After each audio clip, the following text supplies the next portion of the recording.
Hello and welcome to Talking Points. I'm Dave Kelly, Director of Advanced Media Production at Cal State Long Beach. Today we're going to talk about the homelessness crisis.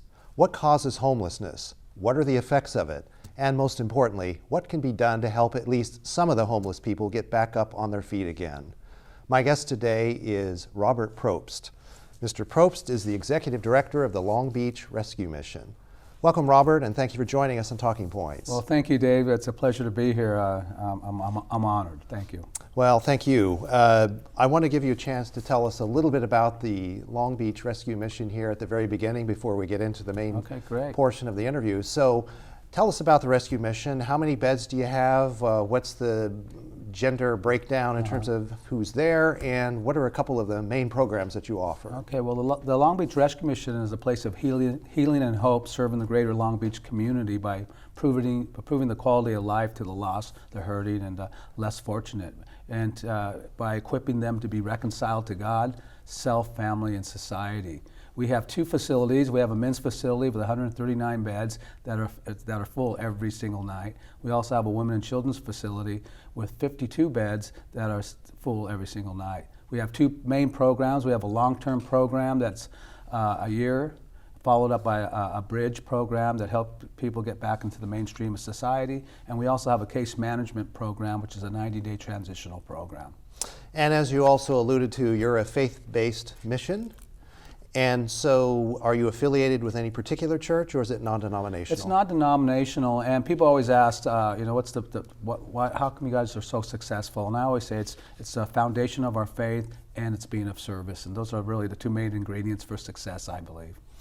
Okay, well, let's talk about the homelessness crisis. And we've been reading about this a lot in the news media, particularly in California. I guess it's a nationwide phenomenon, but we have felt it very acutely here in California, Northern California. It has become almost a daily issue in the news in the San Francisco area.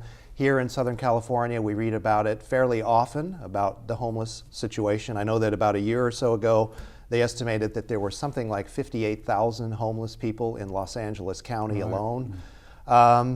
And operations like the rescue mission, the Long Beach Rescue Mission, are doing what they can to help in this somewhat dire situation in terms of the numbers increasing. So I want to first address this whole issue of homelessness.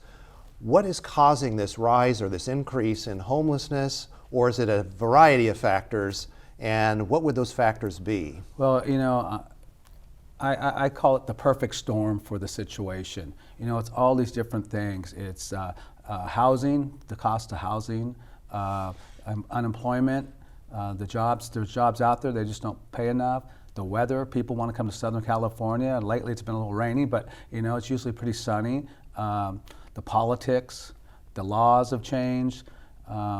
So all these different things have come together, and it's becoming a norm for a lot of people. And I find out that I've found in my life and in my experience that human beings can just be kind of complacent, and they adapt easily. And if they fall into a situation with other people, they kind of accept that, and it's okay, regardless of some of the choices they're making.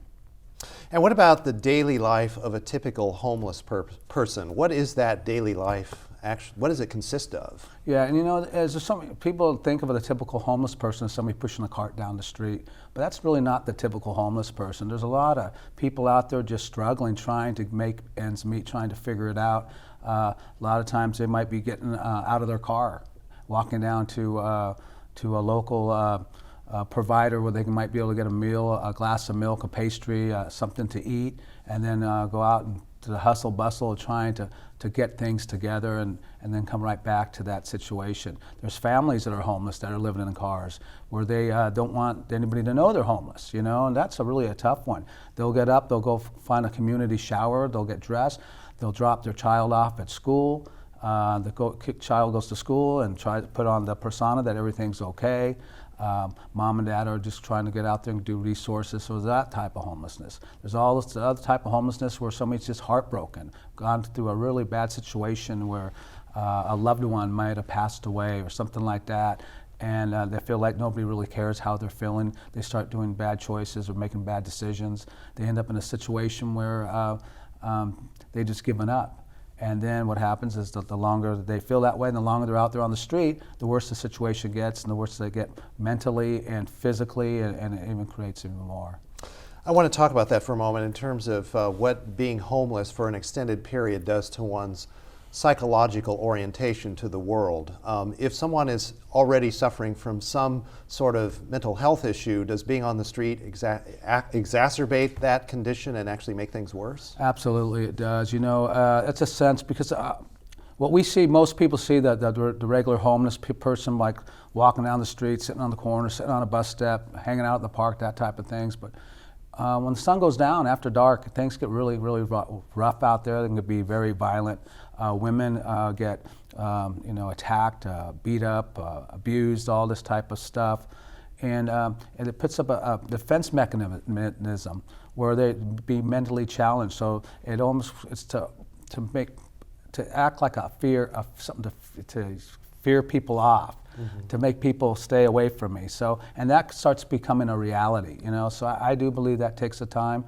Also the persona of just being tough, and I'll be crazy, and if you mess with me, I'm gonna just go crazy on you, and that becomes, so yeah, there's a lot of mental challenges, and the longer you're out there on the streets, the heavier they become, I believe, yes. So the violence, you mentioned violence, and this has been a concern that as the numbers grow and the homeless encampments get larger, that there's a concern that there is going to be increased violence. And you mentioned at nighttime, especially after dark, these homeless camps can be quite dangerous. Why is that? Why is there danger in those camps, especially after dark? Well, most of the people who are living in a camp to begin with, and a lot of people might say, oh, it's okay, this is America, you can live any way you want. But to come to that point and living in a camp, it's because there's something deeper going on there. And what is that? It's usually some type of addiction, alcoholism, or a mental illness, or all of them combined. And then what happens when they're out there that long, it's the tough prey against the weak. So the ones who are weaker get preyed upon, they get pushed around, they get taken advantage of. The tough ones get more aggressive, and they use that. Then if they team together and they go as a gang, a pack, however you want to act like that, then they can really make some trouble. And right now the laws aren't stiff enough. So if they get arrested for something, they're out that same day or the next night, or sometimes the police just move them along because they know they're going to be right out. So and they tend to know this. Aggressiveness, people come up and say, give me $20. I know you got $20, give me $20 now. So that type of aggressive, and a lot of people just give them the money because they're scared, they're not sure what to do. So, a lot of that type of stuff starts happening. And so there's, what I'm hearing from you is that there are actually some turf wars going on in those large encampments. Oh, big time, yeah. And it's almost like little communities as well. Like you have the mayor, and you have his sidekicks and all that stuff. So yeah, there's a lot of that. They all pull their resources together, and they become their own little family, and they kind of protect each other. And that's what I mean by complacency, and they start thinking that's the norm, well, that's okay. And the other thing that can be very negative is it turns into the them against us, and that's not really a good place to be. And it's like society is, they don't care about us, so we're just going to live the way we want, and we're okay. And that's what our heart tells us. We want to believe in ourselves, but when in such a negative situation like that, we start believing different things and promoting those different things, and they're not always healthy, Mm-hmm. Let's talk about addiction, because you mentioned that earlier as one of the causes or one of the byproducts of being homeless is addiction. So in the folks that you see at the rescue mission, what percentage would you say of the men that come in are dealing with some form of substance abuse? I'd say 80%. Okay, yeah. That's a pretty high number. That's a very high number, yeah. And there's different levels, Some are really addicted and some aren't that so addicted. But there's a lot of abuse of drugs, alcohol abuse by most of the people that come in there. And a lot of and then if you ask me how many have mental illness, I would say probably 30% at least, And so there's different forms of mental illness. I know with addiction alone, what we believe in part of their program is getting some rest, fed right, sleep right, and then your body starts functioning right again. First, you got to get clean time. You know, if you're going through an addiction or alcoholism, you got a dry out mode, some clean time, rest, sleep, and then you start thinking clearly, and we call that a clarity moment. And they say it's 30 to 120 days just to get the mind thinking straight again. Mm-hmm. And when you bring people into the shelter or the rescue mission, you also have to screen them, and you need to find out what's going on with them. What's involved in that assessment process? Yeah, you know, and I think that is the most important thing, and that's what I'm really proud about the Long Beach Rescue Mission is that we take the time right then. And we're going to assess your situation right here and right now, and we might have to wait an hour or two, but you can. It all depends. We have a list of questions we ask somebody, and upon our findings, then we can make a good recommendation of what we can do with their situation. A lot of them are a perfect fit for our year program, you know. That's usually dealing with some type of drug addiction, alcoholism, or an issue that could be grief, anger, could be all of them. But it's going to take time to heal and take time to start believing yourself. So, and then there's other people who are just going through a transitional phase, you know. Maybe they just don't have enough for rent right now. They still got a solid job. They got transportation, and so we can recommend a 90-day program. Or there's somebody maybe that's out of our scope of expertise, and we can refer them to somewhere else. But we will get them, if we can't handle their situation or a program for them, we will point them in the right direction. A question that a lot of people have is when they see a homeless person on the street, particularly if it's at an intersection, a busy intersection, or if it's a freeway off-ramp and you see someone with a sign, the sign says, "Homeless, please help." A lot of people, it tears at their hearts and they want to help, and so they'll pull out a $5 bill or maybe even a $10 bill and hand it to that person. But is that really helping that person, or is it more often than not actually potentially enabling more self-destructive behavior? Yeah, I'd say absolutely. It's helping, enabling and helping self-destructive behavior. I know 50% of those guys aren't even real, that they're not even homeless, and it's just a scam. They get out there just to hustle money. And a lot of them make pretty darn good money. I mean, you know, bring home, I've heard stories where they bring home $300 to $500 a day. So, and there's other people who are just are lazy and they just want to drink and continue that lifestyles, but they want you to pay for it. You know, it feels good to want to help somebody, and I love that. But when you really want to help somebody, you want to do something that's meaningful. There's so many good organizations, and I would suggest for anybody who wants to get involved and want to help to do some homework, research some organizations, go check them out, see firsthand, and put your money there that really can help. And on that note, I think we're going to go to the break right now. Great. Stay with us. After the break, we'll talk about what individual members of the community can do to help with the homeless crisis. Stay tuned.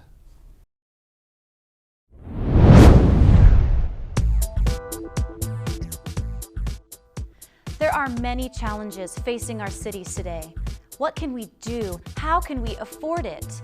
You can become a part of the solution by analyzing the problems, evaluating possible solutions, and implementing your plan. Work within your city, county, or state, or serve our country as a foreign service officer working overseas. You can become a part of this exciting field with a degree from Cal State Long Beach.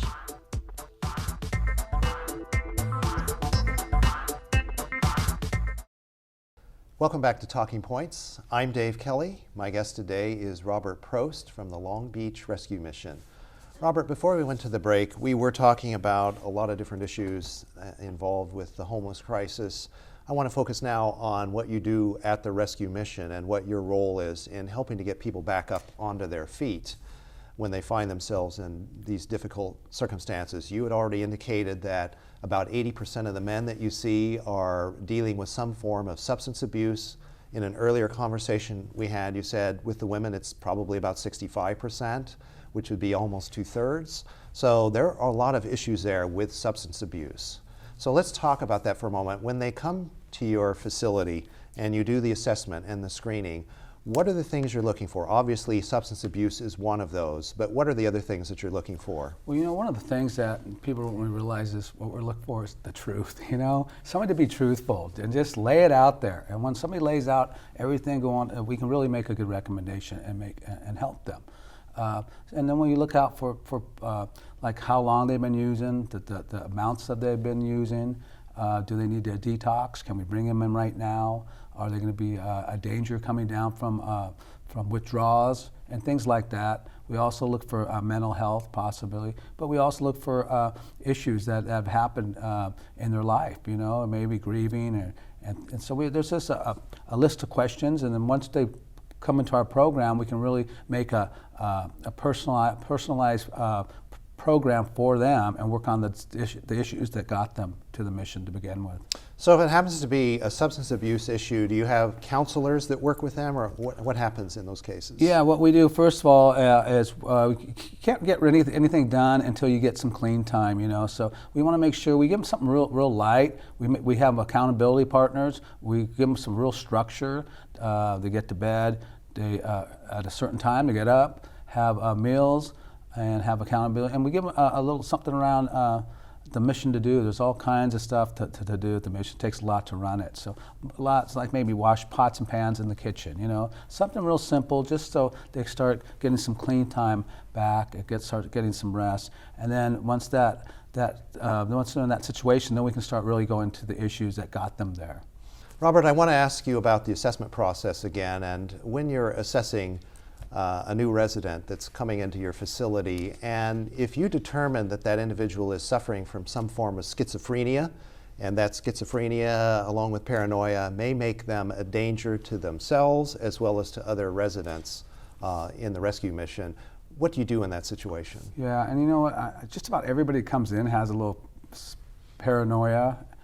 Some levels are higher than the others. So we got to make a determination right then and there. If we think that person's dangerous right then and there to themselves or to somebody else, well, we can make a call to the authorities, which is, they have a great team here in Long Beach. It's called the Quality of Life, and it's a police officer with a social worker that can come and assess and get that person to where they need to be. In other situations, we just give them, love on them, and make them feel at ease and that it's going to be okay. We really believe in creating an environment at the rescue mission to feel that it's a sense of belonging, a place that you can come to, a place that you can be safe. And that's where a lot of that schizophrenia comes from, is just that fear, the fear the sky's falling, the fear that guy's going to get you, danger. And it's like that fight or flight. So which the environment really has a lot to do with it. And when these people have been on the street for a long time, they've encountered the police a lot, probably. What do the police do typically when they encounter homeless people today? Well, now they're being a lot more educated, and I love that. There's so many bad situations, and you just really don't know what you're going to have. And right now, there's so many people that are struggling with homelessness. So the more people you have, the more different situations you have. So what a lot of times what the police officers will do, we'll just kind of assess them, see where they are, and that they can make a recommendation as well. Hopefully, the quality of life, the team with the police officer and the social worker, I think that'd be great if the city would fund more. We need more people like that. So it's the officers keeping the safety, and then the social worker can assess the situation and make a recommendation. And in some cases, it's just 3 questions. One is, do you have any family that might be looking for you? And they say about 25% right off the bat will say yes. They'll call that family member up, and they're like, oh, we've been looking for Dad, bring him home. Or, other situations is a shelter to get them to, possibly. And maybe another one would be a mental health facility where they can get the right medication. So once they're in the facility, in the rescue mission, you mentioned that you have 2 different programs. One is a 90-day program, and the other is a year-long program. What's involved in the 90-day program, and tell us about also the year-long program? Yeah, and at first we also have something like it's almost like an emergency. We call it a time up for assessment, so it's like the first 7 days where we can really make a recommendation, help you, and get you to where you need to be. The case management 90-day program, it's a place where you have a place to stay, shower, and eat every day. It's your home base. And then you have a case manager that tracks with you, that makes sure that you're doing healthy things. So every day you get up at 7 in the morning, eat your breakfast, and you go about your business, whatever that might be. It might be you already have a job, but then you come back to the mission, and if you're staying there and you're working, after your bills are paid, we're making sure that you're saving 80% of your finances. So we track and make recommendations like that for people like that. Also, we have a year-long program. So that you're there for a year. You go to school there. You have a work therapy, which is a responsibility, and really become part of the mission. So, and that's really hands-on. You get somebody who mentors with you, counsels with you, you do classes. If you need a GED, we'll get you on a GED. If you need a new career path, we have a lot of guys into their 9th month that are already going back to college and doing things like that. And once they graduate from this program, theoretically they're ready for independent living. They can go out, they're employable, they can get a job, they can rent an apartment, and so on. That's the goal, right? Right, yeah, that's absolutely the goal. Independent living is success to us, not somebody who just completes the program. Right now, the percentage of people who complete the program is probably 42%, which is really high, and we call that retention. We retain them for a year, and they complete it. 42% is phenomenal for a year-long program. But out of that 42%, we have 87.5% who are now in independent living, because we really invest into them. We have so many great collaborative relationships with people who hire our residents, and we can really go to bat for them, because after they live there for a year and go to school there we know them pretty good. So the rescue commission actually say, yeah, we trust this guy, he'd make a great employee. I wouldn't do that to somebody I really don't know, but somebody that we know well and who deserve that right. So yeah, we get them on the right path. As far as independent living is concerned, in order to sustain that lifestyle of independence, some of these folks, especially if they've had a history of substance abuse, probably need to stay connected and probably need people to keep them accountable, such as 12-step programs and so on. So what do you suggest or recommend for people when they leave in order to stay connected? Yeah, I always say stay connected to the things that are good for you. One of the things that goes along with their program for that year is 6 months into your program, you're already going to an outside church, and we really promote that, because what you're really doing is you're building a support system outside the mission. So by the time that you leave the mission, the hope is you already belong to a church, and you have a group of supportive people through that. Also, yeah, there's different people who get involved in the Celebrate Recovery. Which is it's a faith-based recovery program, and then there's also the 12-step groups. There's Alcoholics Anonymous, NAAA, things like that. So we really encourage them to stay connected. We also have an alumni group that come and volunteer at the mission all the time. Graduations are a big thing, so all the alumni come and they celebrate, and we have a big dinner and everything. And the ones who stay connected will have the better rate for success.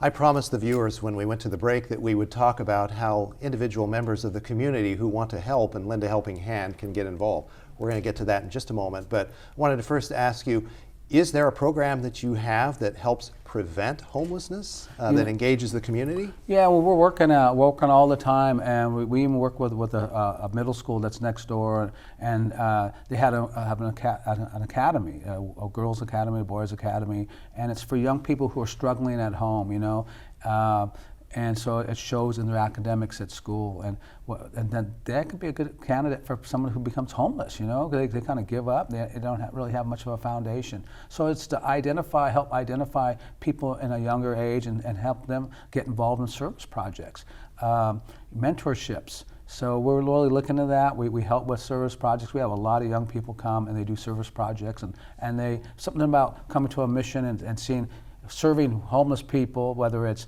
cleaning or serving food or whatever. It has a sense of belonging and being part of the solution rather than the problem, and maybe it's the right word and get them on the right path. Very good. So as far as individual members of the community, if they want to help, as we just talked about, handing someone $5 or $10 on a street corner isn't the best way to help. In fact, it might be counterproductive. But if they want to help, what can they do? We also have these cards that we pass out, and what I say is educate yourself. Find out where the resources are, what the people do, and the best thing you can give instead of $5 is some direction. I would be okay with giving them 50 cents or 75 cents or $1, whatever that bus ride costs, and get some direction of where they can get help. And you'll be surprised that a lot of the people, most of them won't take it because they're not really looking for help, but the ones that really want the help, those are the ones you really want to get, and the best thing is to help them with direction. Okay, and as far as getting involved in organizations like yours, do you take volunteers? Absolutely, yeah. We have a huge volunteer, pot of volunteers, and I would say go to our website, lbrm.org, and we have a volunteer situation app where you can just sign up, or you can just come down and ask for a tour. We give tours all the time. We love it when people come down and see exactly what we do there. And you want people to come and bring their hearts and bring their talents. Absolutely, I love that. I like people to come down, see what we do, and see, because everybody has something to offer, and that could be just attitude. So many people in our mission just want to be heard. They just want that one-on-one time with somebody who cares, and volunteers is one of the strongest things we have, because it gives people faith that there are generally nice people. Because by the time you come into the rescue mission, you don't think there's anybody that's nice that you can trust, and then you see volunteers who are doing it just to do it because they want to, and it's very powerful. And also, you'll take donations as well. If financial donations is the best way that someone can contribute, you'll take that too. We take no government funding, so we're all privately funded, and absolutely, it takes a lot to run that mission. So I really highly encourage, come down, volunteer, donate any way you can. We have just about 30 seconds left. If you could summarize what you see for the future in terms of making the situation better as much as possible, how would you summarize that in 30 seconds? I would say collaborate, educate, collaborate, and do something of good, and make sure that it's really helping somebody. Go out and learn, follow your heart, and learn what people are doing. We have a lot of great resources, a lot of good people doing a lot of great things out there. Thank you, Robert. This has been a pleasure. It's been an absolute pleasure. Thank you.